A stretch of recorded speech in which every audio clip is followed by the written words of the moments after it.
Hey, hey, hey, welcome back to another episode of The In-Between. I'm your host, Elizabeth Cheney, and we are finally here. I've been teasing it, and I even recorded it, actually, and then it actually didn't work, but y'all, I finally have it here.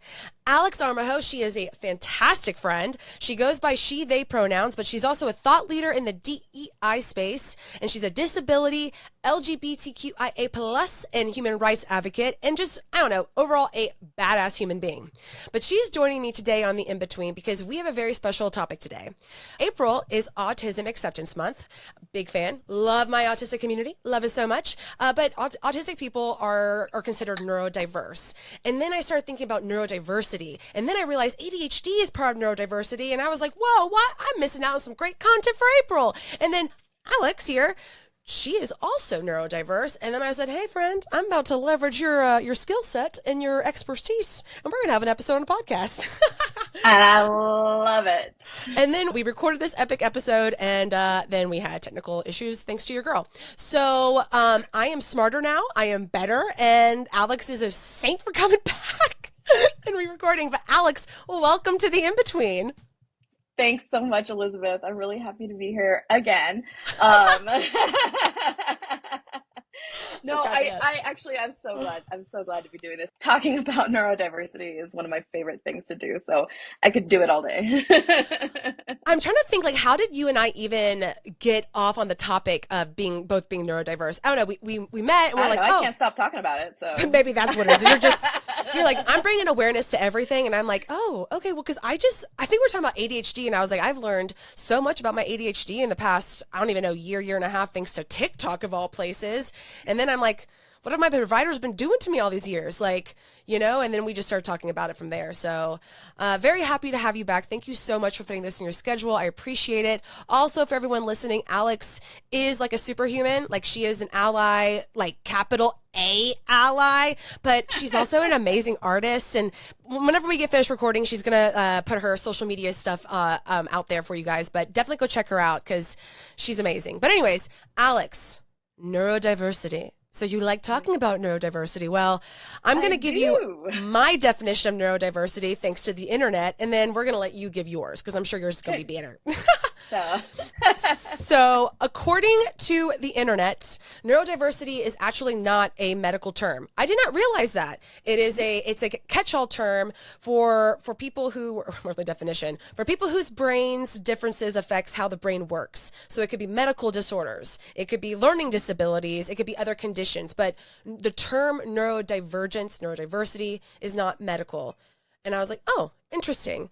And I just think that's really cool. But it was a movement that came out in the 90s, aiming to increase acceptance and inclusion of all people while embracing neurological differences. And it's not about highlighting the deficits, it's just highlighting the differences. So yeah, I'm going to let you take it away now. Exactly. No, I really like that about highlighting the differences instead of the deficits.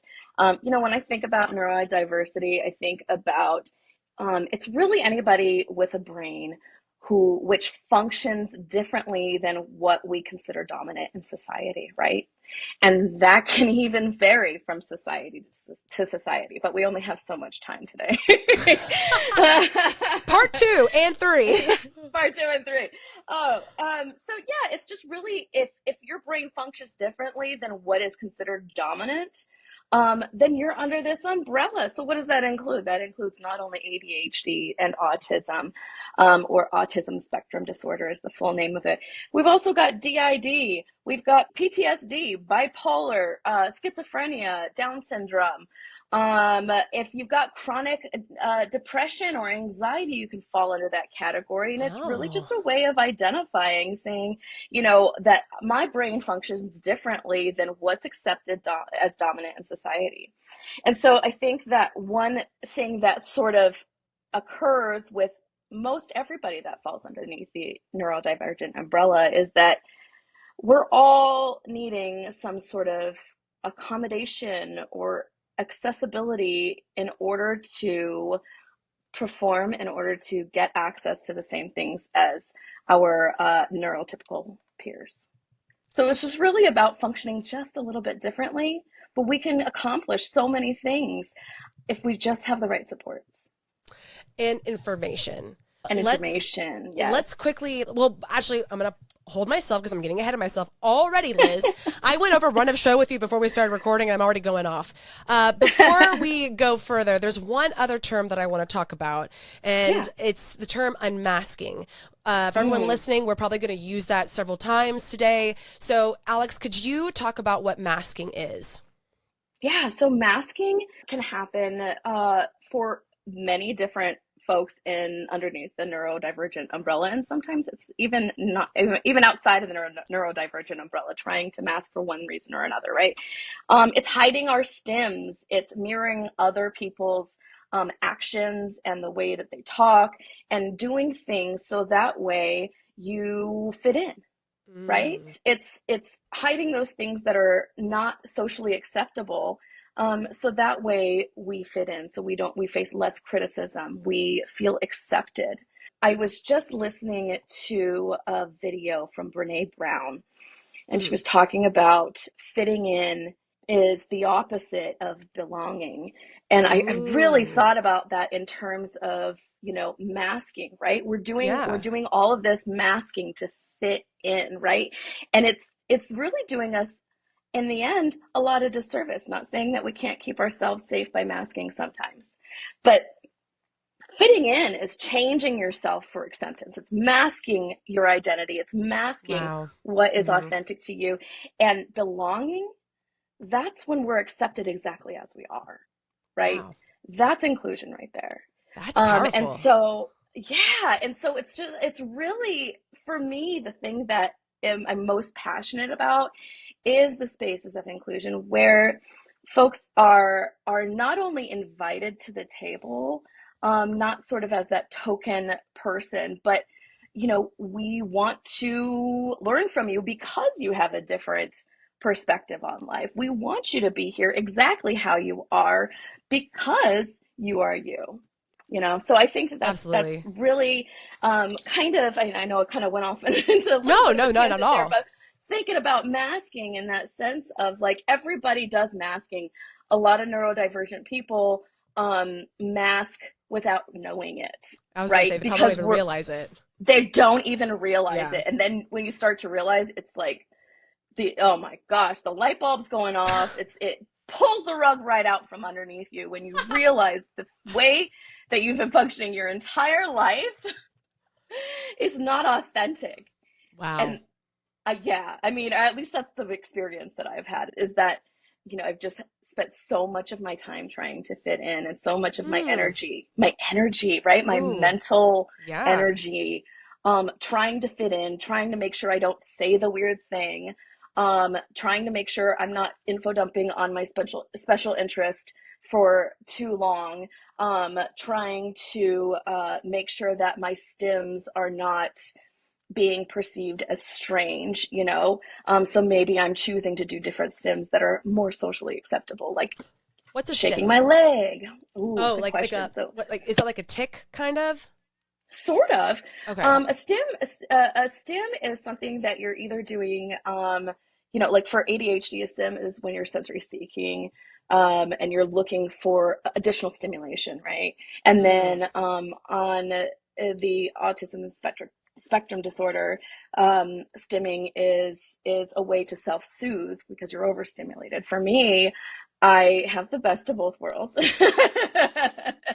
And so there's a lot of things that I do that are stimming that I didn't even know because they were socially acceptable, or at least I thought they were. So maybe just like constantly popping my fingers or tapping my leg, or those kinds of things. Sometimes it can be clearing your throat a lot, or I mean, for me, it's twirling my hair, which apparently people think that I'm flirting with them, and I'm super not. I have a compulsion that I have to twirl my You're like, I'm a neurodiverse girly. Do not take this the wrong way. That's so funny. Oh my goodness. You need a shirt that just says, I'm a neurodiverse girly. I'm not flirting with you. yeah. That's exactly what I need. That's exactly what I need. Just let me twirl my curls in peace here. I actually love that. We may have to make that some swag. So, when you were talking about unmasking, you kept talking about When you were talking about masking, you mentioned several times, my whole life, and I didn't even realize it. And then you mentioned how when people who are under the neurodiverse umbrella, you don't even realize you're masking. So on that note, because one other thing that connected us about neurodiversity was we were both diagnosed as adults. So do you mind, are you comfortable sharing your experience with your ADHD diagnosis? And I know you haven't been officially diagnosed with autism, but you've done your own research and a lot of different things like that to get you to that conclusion. I'd love for you to share. And then if you don't mind sharing as well, like now that you've had this and you can look back on your life, now that you have these, is results the right word? These answers, can you can look back on your life and be like, wow, insights. Girl, I like that a lot better. That's the one. You can look back and see, oh, this is why I was this way. And then feel free to also share kind of some of the masking, because I do think it's important to highlight, you mentioned like masking is okay in some regards, but it can also be detrimental to your mental health. And that's where also understanding who you are and what's going on is important. So take it away, Alex. Yeah. Okay, so so much to unpack there. For me, masking was something that it's a survival tactic, right? It keeps me Mm, safe in certain situations. So, and some people have to do it in order to physically keep safe, right? You've mm, seen, I'm sure, many of the news articles around different neurodivergent folks being in situations with law enforcement where they're treated unfairly because they're behaving in a way that is considered threatening to law enforcement, but it's neurodivergence, right? right. So sometimes masking, if you're able to do that, is a matter of psychological safety, of physical safety, intersectionalities of perhaps like being BIPOC and having a different kind of world experience. Sometimes you're trying to survive in a world where you've got so many things that are coming at you and that you stick out and you just want to blend in. But that leads to burnout in a Mm, really big way. And that's what happened to me. I mean, ooh, I dealt with a sort of baseline level anxiety for most of my life. A lot of same. ruminating and that kind of thing. And so I'd been on anti-anxiety medicine for quite some time, and I kind of made my way through. But after I had my kid, and pandemic was also happening at the same time, just coincidentally, uh, I was just my demands, my everyday demands were exceeding my capacity to meet them. And that was taken up a lot. A lot of my emotional energy was taken Mm, up by masking because I'm constantly thinking about how am I being perceived and am I going to fit in? What's going to be mm, the consequence if I don't? What's going to be the consequence if I just speak up for my needs? If ooh. I behave the way that feels natural and authentic to me? And you said You know, consequence before that. Interesting. Word choice. yeah, because right, there's consequences. There's all kinds of natural consequences. Not just say at work, for example, interrupting. One of the consequences, like I've had, is having my annual review reflect remarks around me being interruptive, which is a regular thing amongst me and my sort of microculture of friends who are all ADHD and some or multiple categories of neurodivergence. We bounce off of one another. We ask Right. each other questions. We are like, oh my gosh. And so I just truly didn't realize that it was Hey, being I perceived as get it. rude. Look, Yeah. ADHD, like all my friends have ADHD, and I think you and I be the same. We can have 12 conversations going on in one sentence, and it's like, Absolutely. boom, boom, we're keeping up, we're keeping up. And Absolutely. like, so I totally get that. Because, Right. and you don't think of it as interrupting, it's just like excitement, because your thoughts are like, pew, pew, pew, pew, pew, pew, like Yeah. all over the place. So yeah, I get that. Yeah, exactly. It's like we want to be able to blend in. We want to be able to give other people the opportunity to talk too. But again, there's consequences. Sometimes the consequences are people don't like you speaking up for your needs, and those relationships change.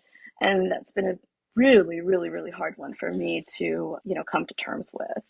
And so there's some give and take. But if we're talking about masking and we're talking about continually staying in burnout, you know, your body can only handle that for so long, Mm-hmm. before Yep. things start to go south, right? You get increased anxiety, increased depression. We know that the road that increased depression leads down. It's not good. And we're just beating ourselves up over and over of why can't I just people the way that everybody else does? Oh, Why can't I just human the way that I see everybody else humaning? And wow. that's really tough. That's It really, really is. tough to not be hard on yourself, especially when you don't know that something chemically is happening differently in your brain than all the other people that you're perceiving.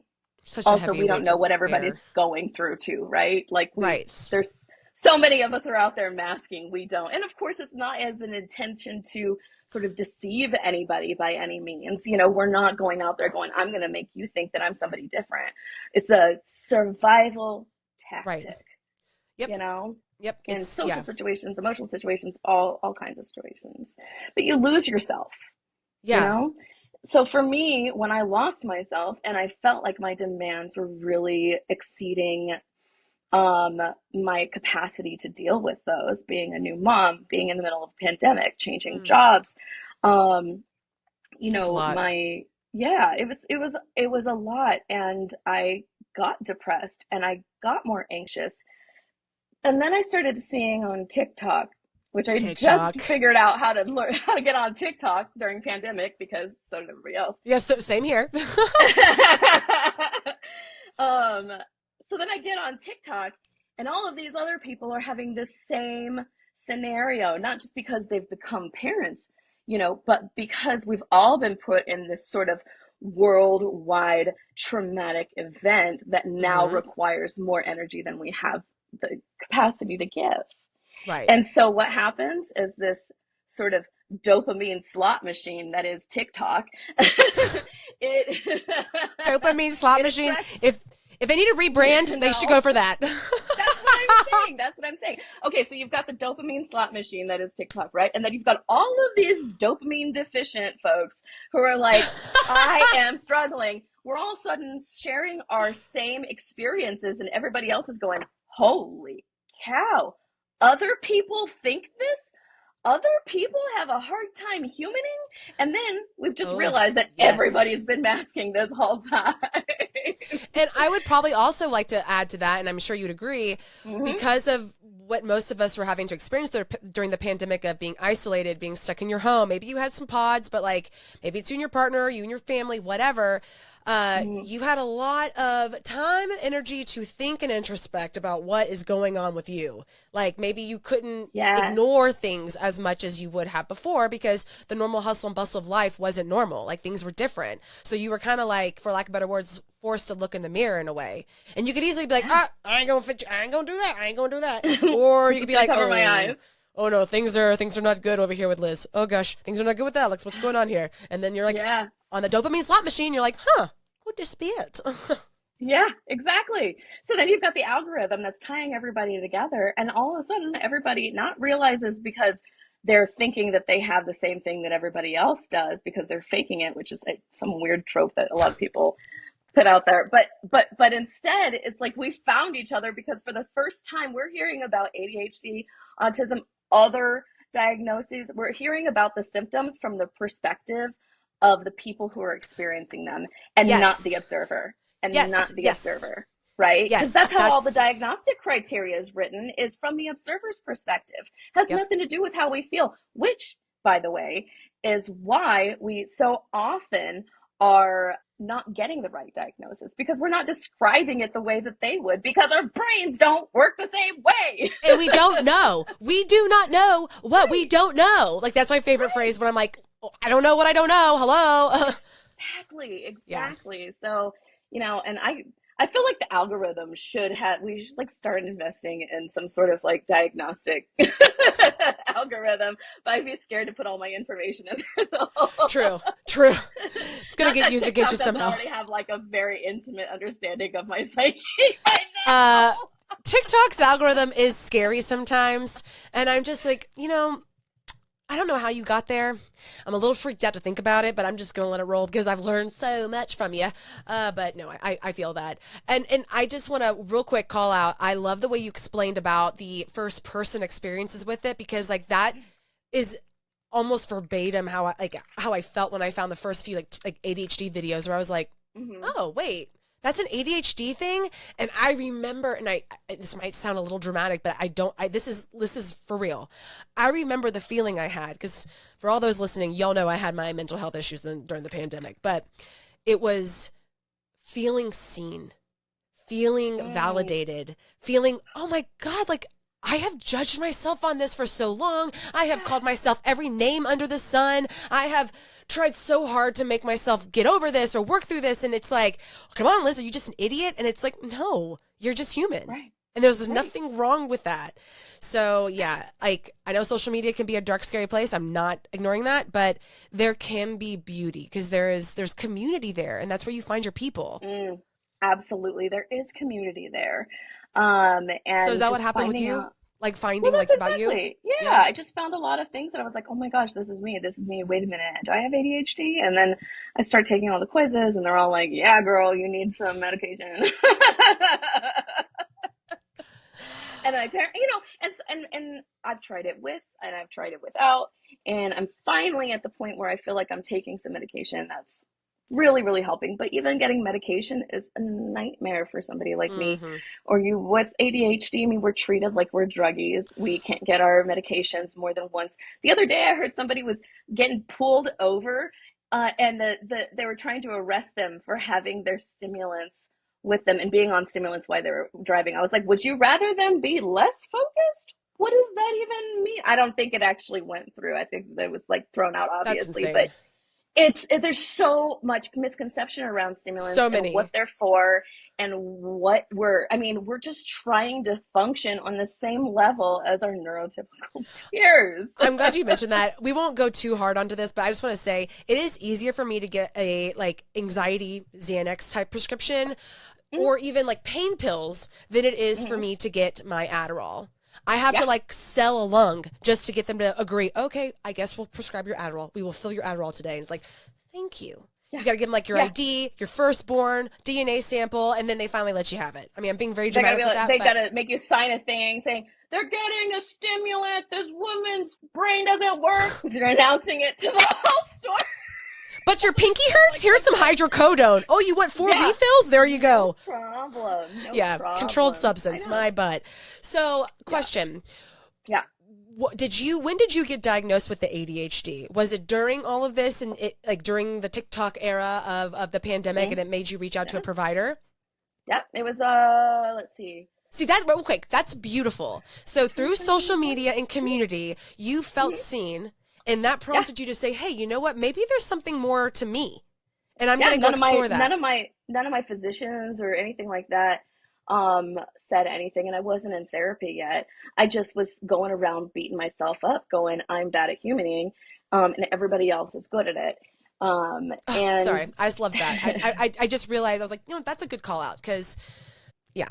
yeah, Continue. it Sorry. just no, it just yeah, it felt really good. I felt really seen. I was like, oh my gosh, other people are going through this, and not even just like the stuff that's like, for example, dyspraxia, which is not being able to see spatial awareness or not I having was like, spatial that's like the yeah. awareness, Okay. kind I of, thought it yeah. was the spatial one. Yeah. Yeah, yeah. So that's one of the things I do, right? So I'm like not just seeing people going, "Oh yeah, we're all dodging the furniture and stuff like that," but the really hard stuff, right? The really tough stuff where people are going, "It is so hard for me to make sure that I shower every day." Things like that where you don't even want to admit to yourself, much less anybody else, that Right. you're struggling with things that are such basic human functions, or at least in our society Mm, they are, right? right. So I started to feel seen and I started to feel less shame. And I was Mm. also simultaneously kind of going on this sort of anti shame journey Ooh. anyway, because I started reading Brene Brown. So it's like everything just kind of collided all at once, where I was unlearning shame, and I was learning about masking, and I was learning about ADHD, and I was feeling seen and heard and validated. And then I was like, okay, I know I'm struggling. I need some help. I'm going to go get some help. So then I went and got some help. And then that didn't work because it was through one of those online services where quickly after everybody was realizing that they had ADHD, they all went to these easy sort of online services where you can get a very quick diagnosis, you can get on medication management. It was really, really accessible, but they were over prescribing and they got shut down.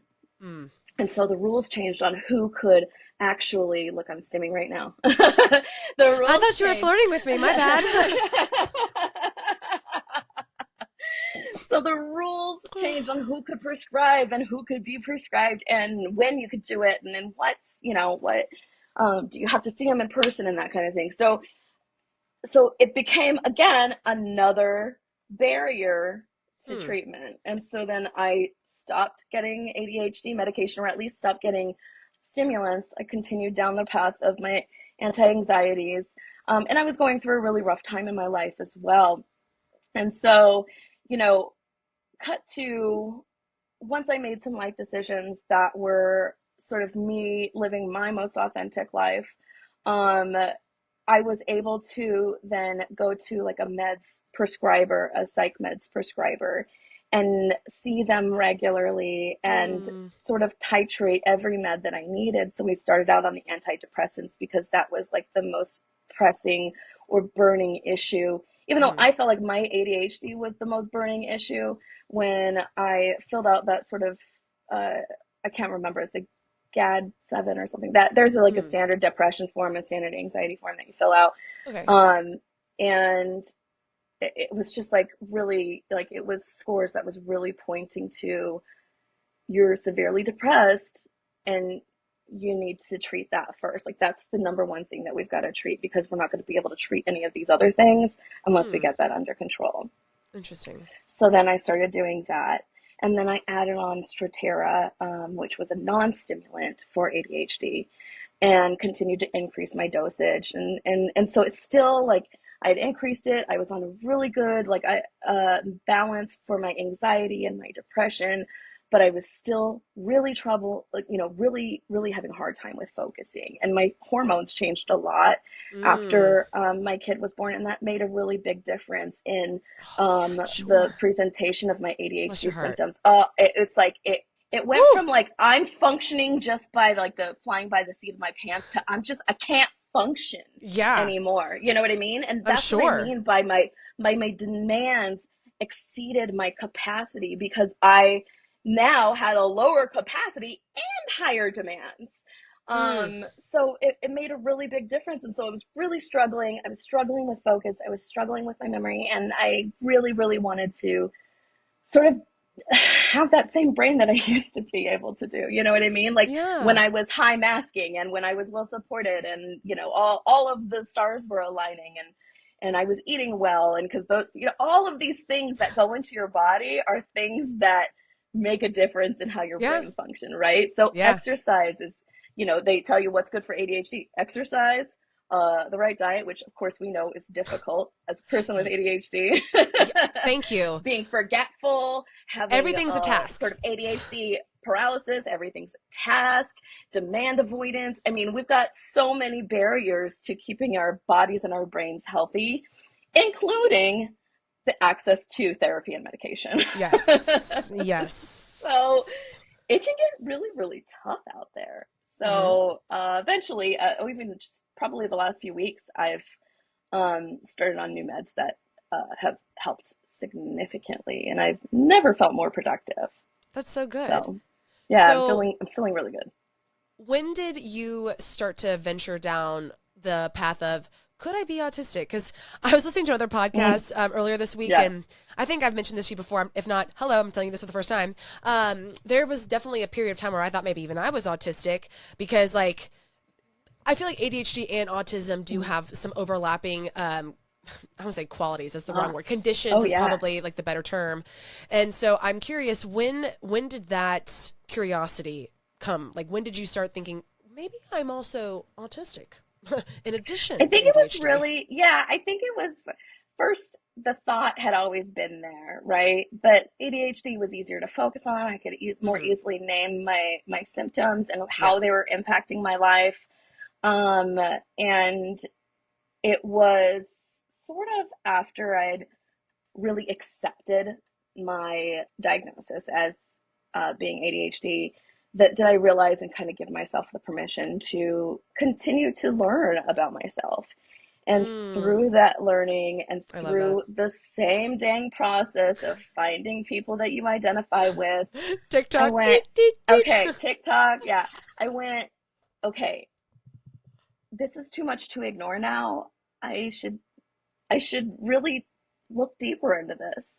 Ooh. And so it was really just my own curiosity about myself at that point, because now I'd figured out so much about how my brain worked, but I had some gaps in there, and I really wanted to be able to explain sort of my the way that I think Yeah. and why I do the things that I do. And so I did some research and I found this sort of evaluation called the RADS-R. It stands for RITFO Autism Asperger Diagnostic Scale, Okay. revised. That's the last R. And that is a test that has been put out there to sort of fill in the gaps for adults that were not Hmm. diagnosed in Okay. childhood, right? Because our symptoms are going to be different. We've learned different, we've adapted differently on how to mask, right? How Right. to mask our symptoms, how to Right. blend in for society, how to get a job if you can, if you're one of the 15% of autistic people who have a job, right? Um, those people tend to be higher masking. They also tend to have higher burnout. Mm-hmm. Right. And so this test has been sort of reviewed and looked at by um, the psychology industry, and it's really been found to be pretty reliable because of its efficacy in providing diagnostic support for these adults with, ASD symptoms. And so it just sort of was implemented to fill in those gaps. And it's in a sort of self-reporting questionnaire, although I will tell you, as somebody who um, evaluates things as and takes them very literally, which is an I do too. ASD. Yeah. My gosh, I hate those like I mean, scales, like 0 to 5, and I'm like, oh god, this is so yeah. bad. I Yeah. overthink And I'm that. like, but there's so many issues with the way that you've worded the question. Can I have a different question? Same. That's why I'm like, do I believe personality tests? Because like I overthink all the answers, and I'm like, so is this really fair? Because what if they meant it I this way and I interpret it I that know. way? Story of my life. Story of my life. Let me take it. So then I take this test like 18 times because I'm thinking I I've got the wrong I've got the wrong thing.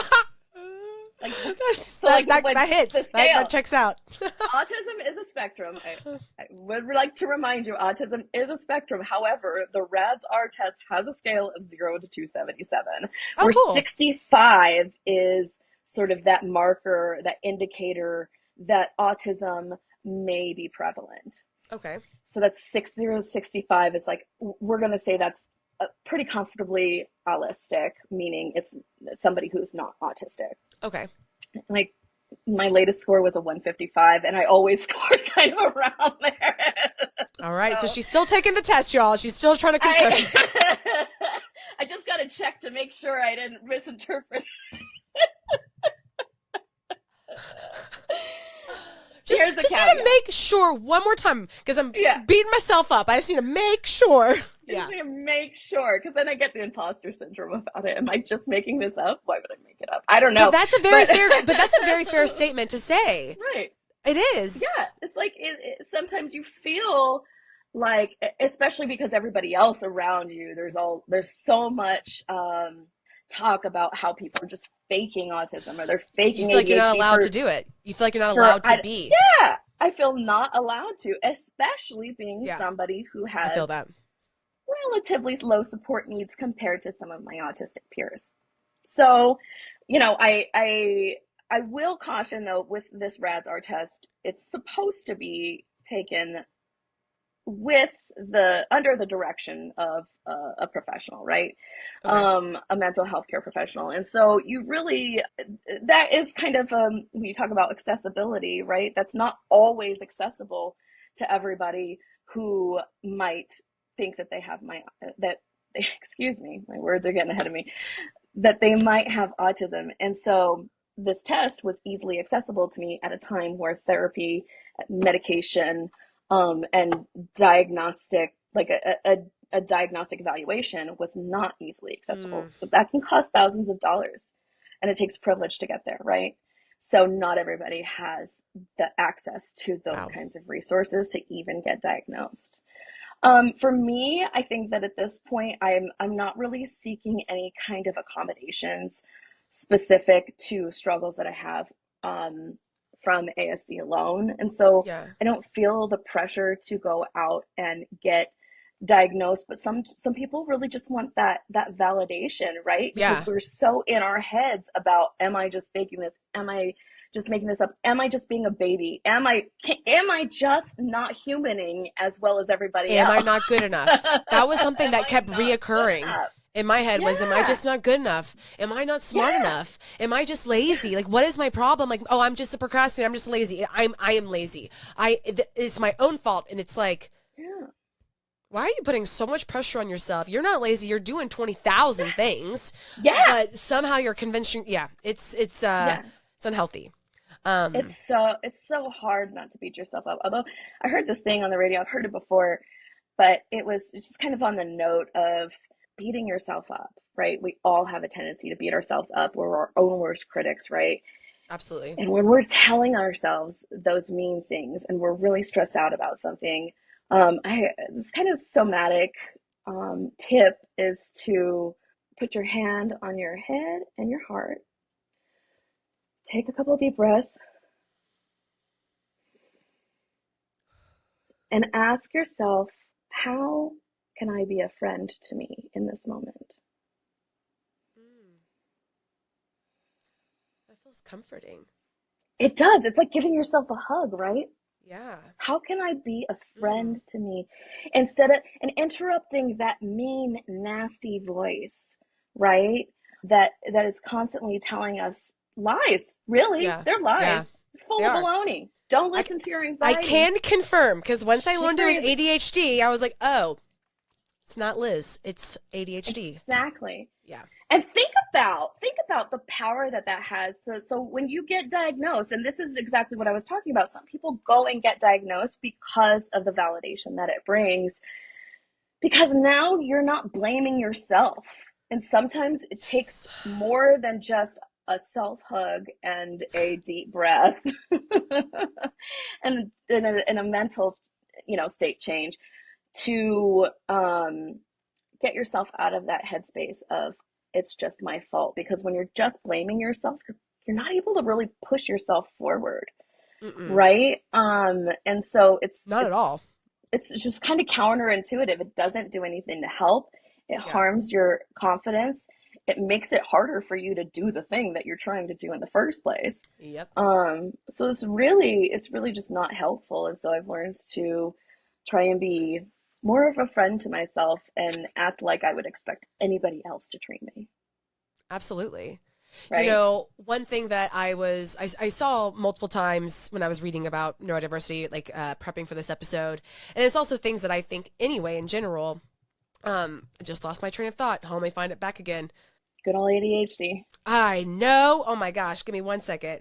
It's gone. What the fuck was I going to say? Gone. It's gone. Totally lost my train of thought. Oh, that train is, yep. Found it. She found it. The train had hit me. We're good. Choo choo. Okay. Wow. There we go. Sorry guys. This is how it is. This is our brain. All the time. Well, you didn't realize you're going to get an inside peek, did you? Oh, yeah. Oh, my goodness. Hold on. The worst is when I'm presenting and I forget what I was going to say. Oh, yeah, definitely. I start mumbling on things and I don't even, Being a podcaster, being neurodiverse is quite interesting sometimes, because that typically only happens to me when I am like on someone else's podcast. And then I'm just like, I know I just met you and I am brain farting. I'm sorry. And like, sometimes I don't know how quick I'm going to get it back, or I'm just like, all right, well, let's just keep sailing. Let's just keep going. And then I remember the thought an hour later and I'm like, damn, damn it. But Wish I remembered it earlier. right. And I'm like, that was epic. But anyways, the thing I was going to say is, and I believe this already, one thing I said at the beginning was talking about focusing on the differences, not the deficit, and what it's like to be neurodiverse and your brain just kind of functioning differently. It's also viewed, or let me rephrase that. I saw it mentioned multiple times, and I agree with it. Whatever neurodiverse disorder condition you have under the neurodiversity umbrella, most often it can be used as a superpower. And it was really beautiful to see that mentioned across multiple types of scholarly articles, or Harvard Health or the Mayo Clinic, and talk about, you know, yes, you may be different. And it would give different examples of somebody who is ADHD, or somebody who is autistic, or somebody who has dyscalculia, which I didn't even know that's dyslexia for math. Didn't know that was even a thing. Sure is. Viewing it as a strength. And I think that's beautiful. And I want to mention that because we have talked heavily about how we've judged ourselves because we didn't understand ourselves, a misunderstanding of sorts, right? And so you finding that forgiveness to yourself, the unshaming of you, and realizing, oh, I'm not humaning, I'm just humaning differently. And then you start to see, well, I'm also like kind of a superhuman in a way. Yeah. And, you know, I've always described my anxiety as that. Sure, it is a pain in the ass a lot of the times. I'm not going to deny that. I'm not going to gaslight myself, but it allows me to, like, and this is my own opinion, but I've reached different depths of my empathy, and, you know, and like being understanding of people, because I've overthought every damn thing in my life to like a fault. So also I'm hyper aware. Sometimes that's annoying, but then also I've noticed how in my work, like when at my job, that hyper awareness is actually extreme complex problem solving skills. Like I am so good. My ability to see things is unlike anybody. And it's interesting because like my bosses would say, you're like Walt Disney. And I'm like, hey, that's a huge compliment, but do you know what the hell you're saying? Because like, and like, it's just, I can't even necessarily describe sometimes how it is, because I can just see things, but see through my lens, I think, well, that was easy. Why didn't you see that? But everyone's like, and I'm not trying to like get into like a braggy moment. I'm just trying to say things that we've judged ourselves for. Once you start to shift that narrative and you start to see things differently and you start to unshame, and then you're like, oh, wow, but also, cool, I got some terms for what's going on, but I'm also a badass. ADHD. I can juggle a lot of projects. Yes, I've had to learn that sometimes I can't juggle 100 of them. I'm more of like a 75, 65 kind of girl. But like, that's a skill set. That is a superpower. For anyone listening who maybe anything we're saying is like starting to like make you go, I feel that, or, oh my God, I know what they're talking about TikTok. I'm on that algorithm right now, and that's how I'm starting to feel. Yeah. The main point of this conversation is to bring awareness, to just introduce the term neurodiversity, but to also show you, like, if you could be neurodiverse, it's not the end of the world. It's actually maybe the beginning of something beautiful in a way. So that was the thought I wanted to make. That's perfect. Exactly. You know, and it really, I love the thought that it's a superpower, but more so, I think that it kind of coincides with the idea that people with disabilities, whatever disability is, if it's a cognitive, a learning disability, a physical disability, a seeing disability, hearing disability, whatever it might be, people who have disabilities are accustomed to, or get accustomed to, navigating a world that it's not made for them, right? If the world were made for you and I, our start times at work would be a lot later and they'd be a lot more flexible, right? And so we, as people with disabilities, which ADHD is recognized by the ADA as a disability, are used to navigating the world that's not made for us. And that makes us incredibly creative problem solvers. And so that's where your super strengths come from. Aside from being able to have like amazing pattern recognition, right? Which is why you have so many engineers and the like that are autistic. Didn't even think about that. You're so right. It's it's a really, really good role, you know, because you have so much there's a lot of pattern recognition in autism. There's a lot of, you know, being hypersensitive, right? That's going to be really, really helpful, especially if you're in a role that you need to help people, right? You need to help. Maybe you're hypersensitive and you're say a nurse working in a an emergency room, and you're Mm. able to kind of like suss out who's really, really needing something, but they're not saying what they need, you know, because you're hypersensitive, you're hyper in tune with what they might need. So again, these things that we really, really struggle with can also be incredible tools if we learn how to hone them. And all that comes from is acceptance and knowledge and like Hmm. understanding you. And you know what? Yeah. Don't be embarrassed if it comes from TikTok or social media, because No. you're listening to two pretty badass chicks and we're telling you right now, ooh, that's how we figured out who we were and how we are actually human. Exactly, exactly. Yeah. You know, and of course, like I went off and did, as an autistic person does, did a massive amount of research into every corner of the internet and every corner of the bookstores to find out more about autism and Mm-hmm. why I didn't understand it till now. And B, you know, just sort of how understanding how my mind works. But I think that one of the big things that I learned is that, you know, when you and I were kids, there was not a lot of there's not a lot of study No. into um, specifically children who presented as female.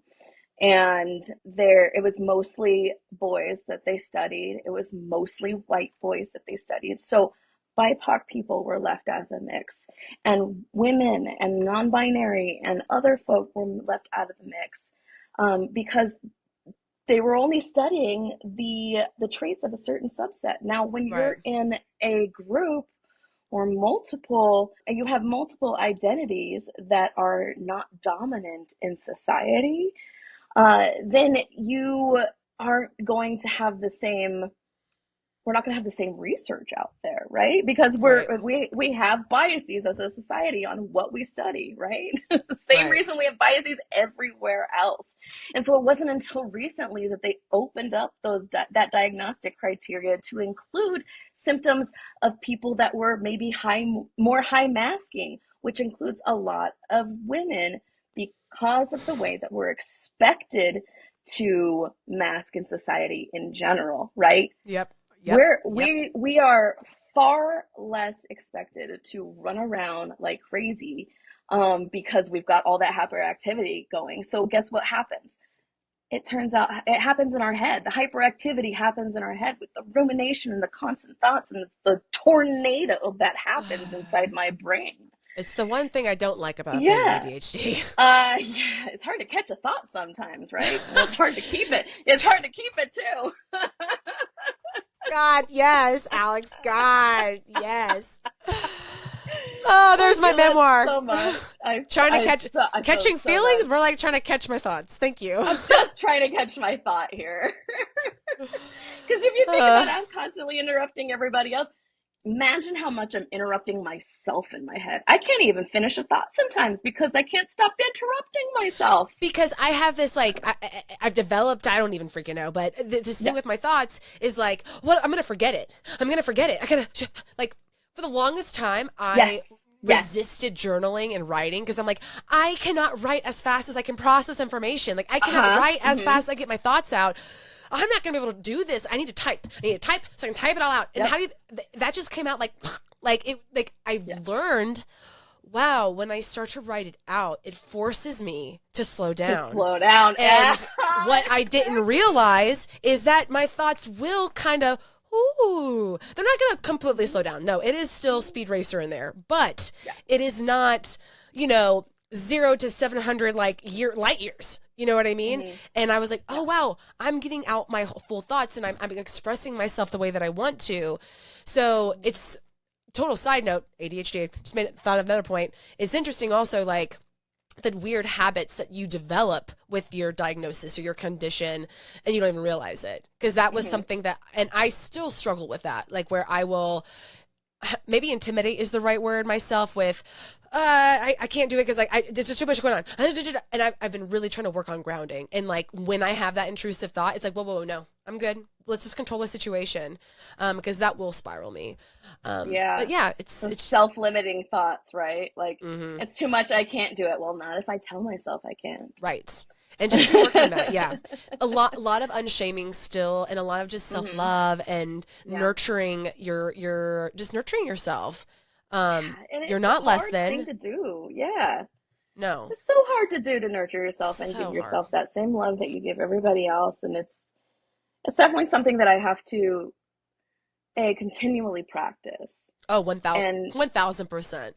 and I 1,000. don't always do it perfectly, and I Nope. don't always do it in general. Like, there, I still catch myself having those bad thoughts, and I just try to change them as I can. Yep. And being able to talk with people about it who are similar to me Oh my gosh, is a yes. really, really helpful way to do that.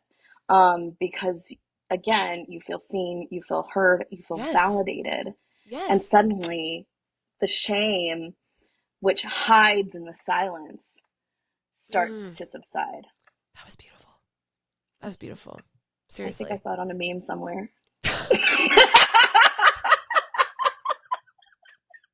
Oh my God. I was like, we're going to put that on a card. And then you're like, I shot on a meme somewhere. Oh, who said neurodiverse people aren't funny? I don't know. I don't think anybody, but I I think think, I'm hilarious.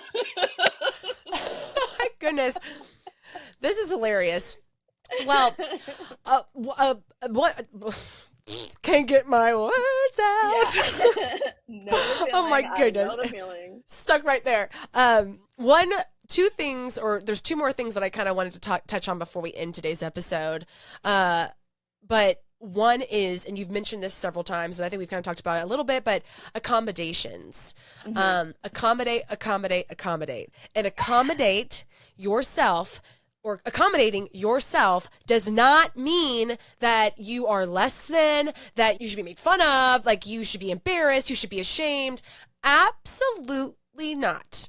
Like, test taking is a big thing with ADHD. When I was at hmm KSU, I had no idea, that's where I graduated college, I had no idea that they had a student success services center that for people with ADHD, test anxiety, all the different things, you could get this accommodation to go take your test by yourself. So, like, you're not distracted by everybody, because, like, Mm, I hate, like, those, that like, sounds so nice. Scantron tests. Oh my gosh, like, that would give me so much anxiety, because it wasn't that I was dumb. It's just like I was overwhelmed. I don't know Yeah. why that stressed me out so much. I hated Because you got it. to take things in littler chunks. And it's Yes. really, and when you've got so much distraction around you, which Oh, the quieter it twirling the gets, the more pins. distracting it is. They're Like like twirling this. the pins. Like, Can't we do it. talk about stims, everybody else is stimming, and now you're just distracted by everybody's And stims. then people start Oh, getting up, and I'm like, should I be done? I can't tell you how many times when I was in school, I got really, really distracted by the ticking of the frickin' clock. Oh, Just, yes. Yes. Because you start paying attention to it, and you're like, man, time yeah. is never going to go by. I'm never going to get out of this place. Oh my God. And then doing the test at the same time, and then you just like hear your time running out, and all you can focus on is your time running out. And Right. honestly, people Right. with ADHD specifically, the accommodation that they need is to take the test in smaller chunks, because Yes. it seems too overwhelming. That's how I apply my I agree. accommodations in my own life. Guess what I do with my Oh, dishes now? what do It you do? gets so overwhelming when I go in to do all of them at once. Yeah. It is a sensory nightmare for me. I have a really hard time touching the wet food on the dishes, and I have a hard time putting my hands in the rubber gloves with the powder on them. I have a hard time with the water spraying on me. There's so many things I that I didn't hate, think and I then had those that's issues, but you describing them, I'm like, oh, that just makes me want to cringe. So maybe I do. I don't know. Anyways. I've got a lot of sensory issues, and dishes is like a culmination of so many of them. So how do you break And it so up? so I break it up by just allowing myself to do a little bit at a time. And If not beat I yourself up only like feel it's like, okay that I didn't do it yeah, all. yeah, instead of me going in there and doing the dishes from start to finish, I'm like, okay, well, I'm gonna do as much as I can in 10 minutes. Sometimes I get Mm, everything done in 10 minutes, and then I realized I've wildly overestimated the amount of time that task was going to take. And then other times, that's fair. I can only get to a little bit in 10 minutes, and I go, okay, I'm done. If I don't gain the motivation over that 10 minutes and just want to keep going, I just say, okay, I'll do it later. Yep. and just a little bit at a time. Sometimes I heard this, I don't remember where I heard this from. Was it you? With the permission to, no, it was somebody else. Somebody's therapist, one of my friend's therapists, said there's nobody going to come in there and police you that you didn't unload all the silverware before you reloaded everything up. So sometimes I just leave stuff in there and I wash the rest of the dishes and run the load at the end of the day. And it's so freeing going, okay, no policeman came over and said, you didn't unload the dishwasher. But before, I would never give myself such permission because, like, what do you mean? What do you mean? Not complete the task before you do the next task? What do you mean? So I now feel that. giving my permission to just do a portion of the task to as much as I feel like doing is a really freeing feeling. And it allows me to not have that shame built up around it. Even though I get there still sometimes, it's less We're and human. less. Yeah, we're Yeah. human. And Yeah. the more you give yourself that grace, the more you accommodate, and you don't view the Mm-hmm. accommodation as like a setback or like a handicap in a way. No. The more understanding you are with it, and then I don't want to say the more you won't need the accommodation. No, but then you're not even shaming yourself because you're not getting the task done or whatever it is done. Right. Like it's just a flow. I just got it. I just got it. I'll, You're eliminating sort of some of the barriers to getting the thing yes, done, and it becomes exactly. easier because some of those barriers are that shame cycle, are the ADHD paralysis, are the perfectionism, Yep. that I have to fully do everything in order to do it. Otherwise, I might as well do none of it. And It, that's yes. obviously a false dichotomy. And It's not all or that's nothing. What? yeah, I know. It's hard to believe. Yeah. Shucks. So that's kind of what I do. And then like there's times at work where I'm, working from home is a huge accommodation for me. And I Yeah. want to make sure that all of my jobs, I'm able to do that. I never want to But go to the office. I don't mind going in a never. little bit here or Yeah, there, if I like that. events, team meetings, but like, yeah, in the office every week, no, I not for need to me. be able to get off camera and go from this Yes. to, you know what I mean? Where my face just falls flat and I physically lose the mask that I've just been putting on for the last hour and hyper focusing on how I look in front of all of these people instead of maybe taking notes or paying attention to the content of the meeting. Seriously. It's Because, so yeah, difficult. So seriously though. sometimes my accommodation when we're like on camera, especially being like an organization that has a lot of cameras, a lot of camera activity, because a lot of us work from home, giving myself or asking specifically from my boss saying, hey, it takes a lot of mental energy for me to mask, and I'd like to do that less. So I have 2 days a week that I am 100% off camera.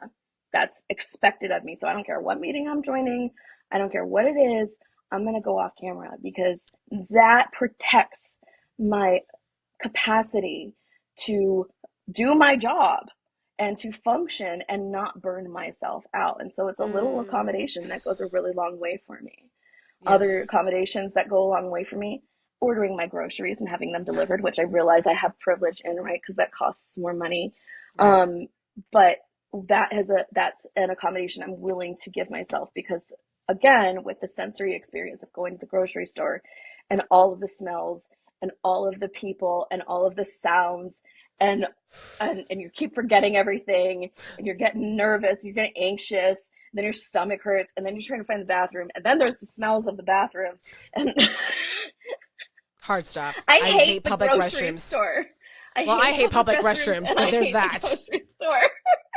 Public And restrooms so, like stress me out more than I think I yeah, admit to myself sometimes. And that's something I've yeah. recently kind of thought to myself. I'm like, is this some weird aversion? Like, is this part of my neurodiversity? I have no idea, but I get over, I don't do it.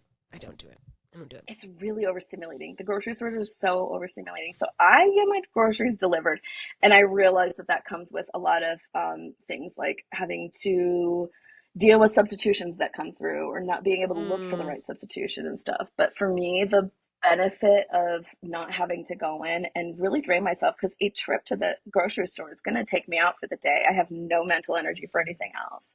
you know, it's like a long trip. If I just go Yeah. in and out, I can deal, Right. but like You got to get your for a week's full worth of grocery, groceries. yeah, Yeah. for my week's worth of groceries, I Feel can't that. stay in the grocery store for that long. I Yeah. simply cannot. I am well overstimulated. Guess what happens when we're overstimulated?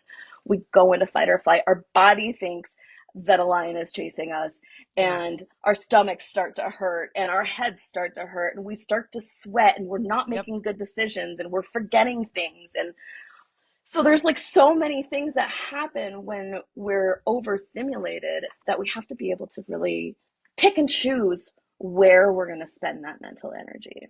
And sometimes it's Absolutely. things that we have to, and sometimes we go, okay, I could either do this or I could do this, and this is the one that I want to do today. So, So better understanding your neurodiverse diversity, so to mhm. speak, will help you find accommodations for yourself.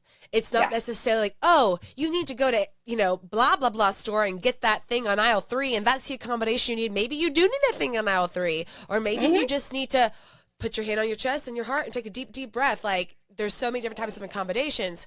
And Right. also, like, if you do work with a therapist, if you do work with a provider, like a health provider, they can help you with accommodations. You can ask about Yes. that. If you're in college, if you're in school, ask about accommodations. At work, Hmm. they should have accommodations.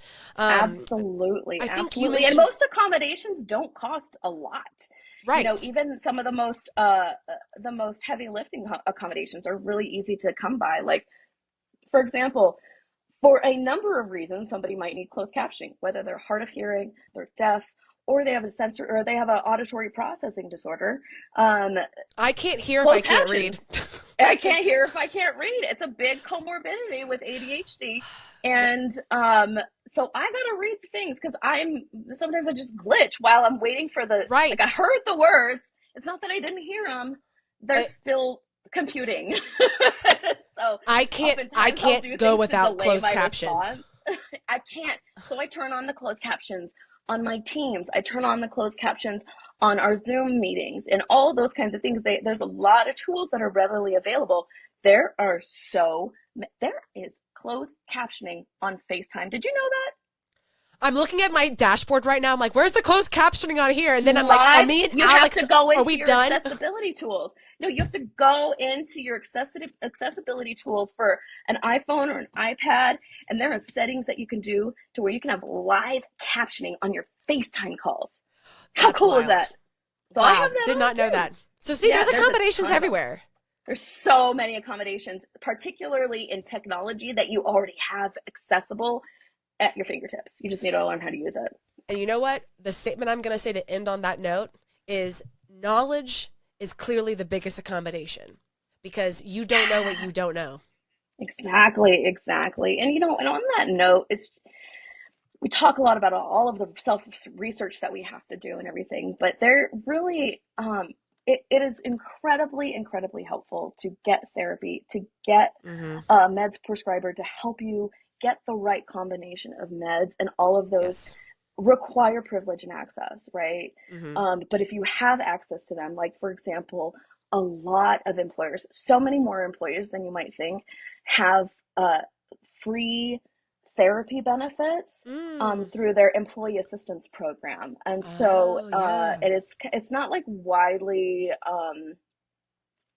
advertised at most places, but it's really, really helpful. They'll give you a handful of sessions, and that gets you in to be able to try a new therapist, for example, or try a new prescriber that maybe you didn't want to waste your money on Mm. otherwise. And so Yes. just taking advantage of those kinds of things. I think there's also there are scholarships out there that you can apply for to Mm. get your therapy paid for. I have a friend who does that regularly. That's And cool. so it helps with the bills, you know? Yeah. So there's a lot of different avenues.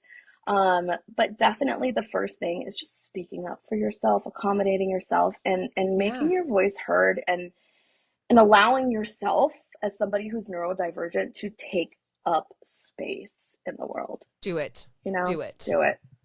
I hope today's episode inspires that in you. Oh, Yeah, me speaking of too. Alex, this episode, dang, it was great. If I say so Fire. I myself. think so. I Mm, think mm, so. mm. I seriously.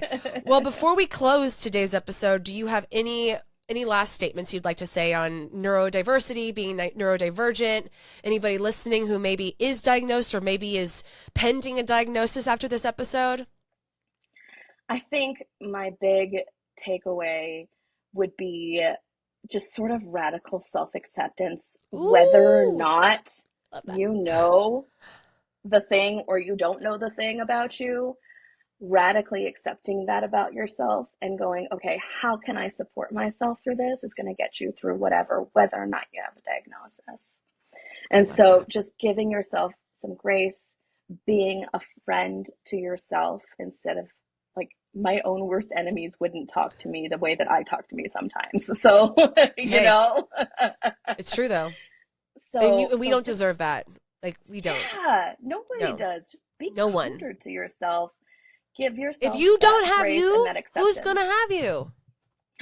You're the only one that you have 100% of the time for the rest of your life. You are Yep. your own ally, and it's up to us to act like it.